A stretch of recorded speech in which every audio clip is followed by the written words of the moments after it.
ትንሽ ግሉኮስ ያስፈልግሻል ብለውኝ አቤላ ምንድነው ሲጨንቀኝ ነው የጠራሁት። ሩታዬ አኗር ለምን አረበናት በጣም ከበደኝ። ማንም የጠራው ሰው ስለሌለ ካጠገቤ ማንም ሰው ስለሌለ በጣም ጨነቀኝ።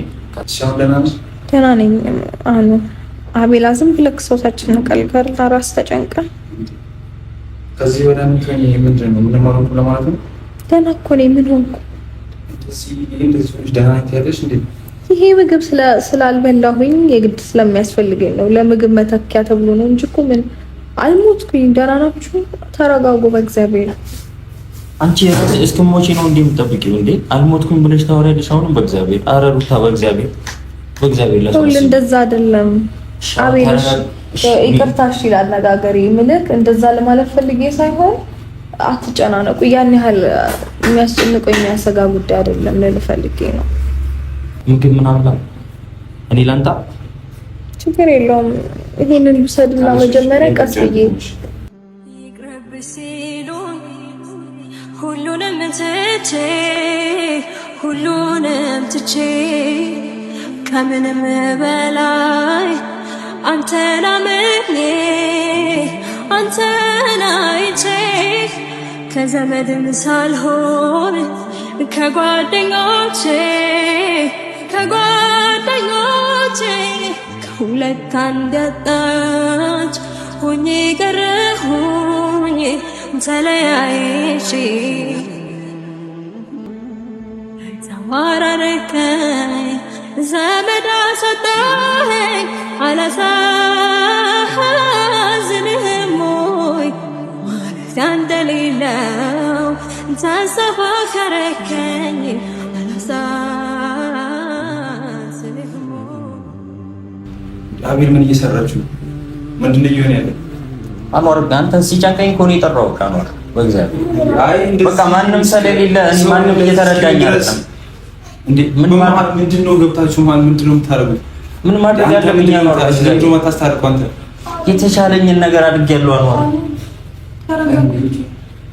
አይደለም ሰው እንደዚህ እስኪሆን ድረስ ምን ትሆኚ ከዚህ በላይ ምንድን ነው እንዴ? ያጋጥማል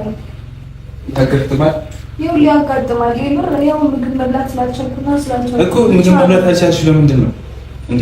ይሄ ነገር አቤል አታውቅምና እናንተ ከዛ ከኤፍሬም ጋር ከሆነ ሰው ጋር ድብድብ ከምትፈጥሩ ከሱ ምንድን ነው ማስታረቅ አይቻልም? ይቀጥላል። ሩቲ ማናችንም አናስፈልግሽም።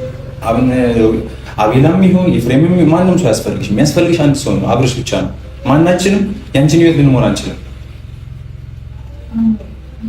በቃ እሺ በይው፣ ቢያንስ አሁን እሺ በይውና ቡታጀራ ልውሰድሽ። በቃ አብርሽ ጋር ያለውን ነገር አንቺ ጨርሽ። ብልህ ሴት ነሽ። በእግዚአብሔር ያለው ነገር ያለፈው ነገር ሁሉ ይብቃ። በቃ ሩታዬ በእግዚአብሔር እኔ ምንም ነው። ሩቲ አንቺ ህፃን እኮ አይደለሽም እንዴ?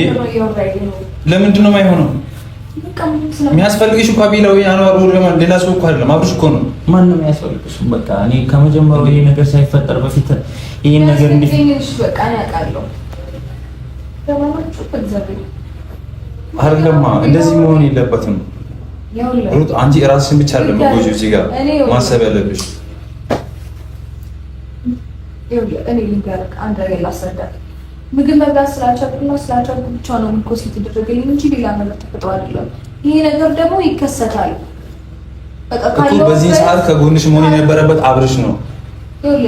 ይሄ ያጋጥማል እኮ ካለውበት ሁኔታ አንጻር ነው። በቃ እንደዚህ አይነት ነገር ሊፈጠር ይቻላል። ካለውበት ሁኔታ ስልክ ካብሽ ጋር ስለጣለው ምናምን አይደለም። በቃ ነው ስለሆንኩኝ ጎሚት ያጋጥመኛል። ያን ነገር ደግሞ መቋቋም አልቻልኩም። መጣሁ ተሰጠኝ ነው። ሩታዬ ልለምንሽ እስከዛሬ ለምኜሽ አላውቅም። በእግዚአብሔር ይሄ እግርሽ ስተንበርኪ ለምንሽ በእግዚአብሔር እስከዛሬ ለምኜሽ አላውቅም። እኔ የተፈጠረው ስህተት ሙሉ እናንተ የተጣላችሁት ሙሉ የኔ ነገር በእኔ ስህተት እየመሰለኝ ነው። በእግዚአብሔር አልናገርም። ያንቺ ያለሽበት ቦታ አልናገርም ስላልኩላ የኔ ስህተት እየመሰለኝ ነው። አግኝቼዋለሁ እኮ አይደል እንዴ? ተገናኝተን እኮ አውርተን እኮ ተስማምተን ሚኪ እኮ መለማመን የሚያስፈልገው ነገር ካለ ግዴታ ታደርጊያለሽ። በቃ አኗር የተፈጠረው ነገር ሙሉ የኔ ነው እየመሰለኝ ያለው። እሱ ያለችበት ቦታ አልተናገርኩም። ስልክ ችግር እዚህ ጋር መለማመን አይደለም ማድረግ ነው። በቃ ከአብርሃም ጋር ማገናኘት ነው እንጂ አንተ ግራ ስትደፍተህ ማታረግ። ይኸውላችሁ አንድ ነገር ላስረዳ። በእግዚአብሔር እኔም ጥፋተኛ ስሜት አይሰማኝ እኮ እንዴ ላስረዳ። አንተ ጥፋት እንደሌለብህ ይኸውልህ እንዴት ማወቅ እንደምትችል ታውቃለህ?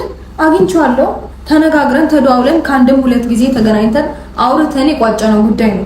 እንዴ አንተ ቆይ የተፈጠረውን ነገር በሙሉ ረስተህ ነው እንዴ ዛሬ እንደገና ወደኋላ ተመለሽ ብለህ ልትወቅሰኝ የምትሞክረው? ምን ሆነ ነው? እኔ ስንት ነገር እንዳሳለፍኩኝ ጠፍቶህ ነው? አሁን እኮ በሰላም ነው ያለሁት አይደል? በቃ ምግብ መብላት ስላልቻልኩኝ አመመኝ፣ አለቀ። ከዛ ውጪ የተፈጠረ መጥፎ ነገር የለም። ድጋሚ ለመታመም ድጋሚ ኧረ ወይኔ ተው በእግዚአብሔር። እንዴ ረፉ እንጂ አቤል። ከዚህ በኋላ እንደውም አንድ ነገር ልንገርህ፣ እንደዚህ የምትለኝ ከሆነ ዳግመኛ አልደውልልህም፣ ዳግመኛ ወደ እኔ እንዳትመጣ እሺ? የምሬን ነው፣ አልደውልልህም። ልታስጨንቀኝ ከሆነ የምትመጣው እንዳትመጣ፣ አልደውልም። እኔ ላስጨንቅሽ አይደለም። ከዚህ በላይ ምን ታስጨንቀኝ? ተነጋገረን፣ ቋጭ ነው፣ አለቀ። ተዘጋ። የተዘጋ ፋይል እንደገና ድጋሚ ያስተለምደው ሌላ ነገር ውስጥ የምትከተኝ። የምሬን ነው፣ አልደውልልህም ካሁን በኋላ እሺ?